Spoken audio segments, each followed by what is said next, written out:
Hello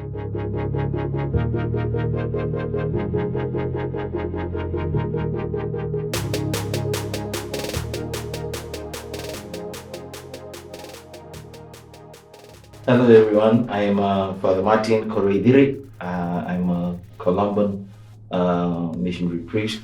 I'm a Fijian Colombian missionary priest.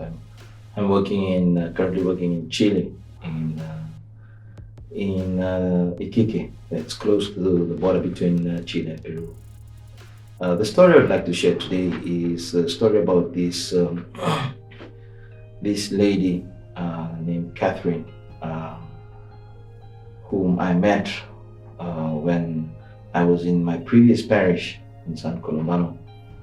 I met her, and she came to our migrant house for women, and she was 8 months pregnant.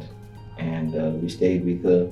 We helped her find lodging, and we helped her with her needs. Basically, she came with the clothes on her back, and we managed to, through the help of benefactors, buy her some clothes and food and things that she needed. One morning at 2 a.m. in the morning, I got a call that she had gone into labor. So we had to rush her to hospital after we had to find. But before that, we didn't have a car, so we had to rush around and asking for people. This was during the pandemic. We were asking people to please help us and lend us your car so that we can take her. And it was during the curfew as well. We rushed to the hospital, reached the front door. She almost slipped in the front door because there was blood all over. And we were told that there was a gang shooting just there a few minutes before, and there were gun shells all over the place. So we managed to rush her in. Thankfully, she gave birth to the child. Now, when I started this project for migrant for the Casa Betania, where we received migrant women and children. And I started this project a year before. I started with this verse, Joshua 1:9. And it was, for me, it was a sign of strength and seeking God's, so God's spirit and God's strength to help us in receiving these families. Especially in the name Casa Betania or Bethany House. So a year later, this young lady gives birth to her first and only child. She had complications with the birthing process, and as a result of the complications, the doctors had to remove the uterus. And also, she was found positive with COVID. So after 2 weeks of isolation, she managed to reunite with her baby for the first time. And when we met her outside the hospital, we asked her, what name do you give your baby? She turned to us and she said, Joshua. Now all of us here in the English speaking community would say, yeah, that's a common name. But in Spanish speaking community, that's not a common name, Joshua. Because in Spanish, Joshua is Josue. So when the Chilean family that were with me heard the name, they said, no, that doesn't sound right. You mean Josue? And she said, no, I mean Joshua. When I heard that, it confirmed to me what that this project that God had sent me to help these women was going along the right path. Joshua 1:9.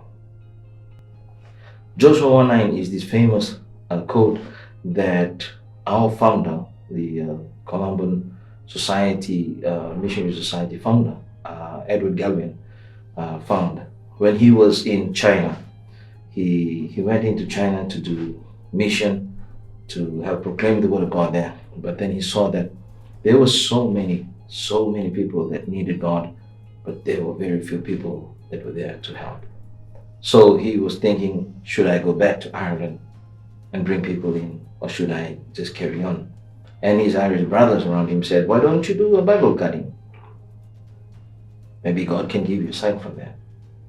So he took the Bible, closed it up, and let it open randomly at any verse, and it came to Joshua 1:9. That was his sign of encouragement that God is with him wherever he goes.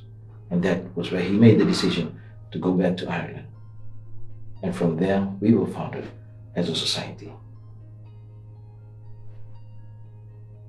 That was a similar feeling as well for me, seeing this lady, her only child, her uterus removed, but she still had faith. Especially in these most dark times during this post-pandemic season, we must continually have faith that God will lead us through to a peaceful time. Especially in this time when it's into Easter season, reflecting on this beautiful resurrection, this beautiful sign of light and hope where Christ brings us all to this new opportunity. How can I be that new sign of hope to everyone around me?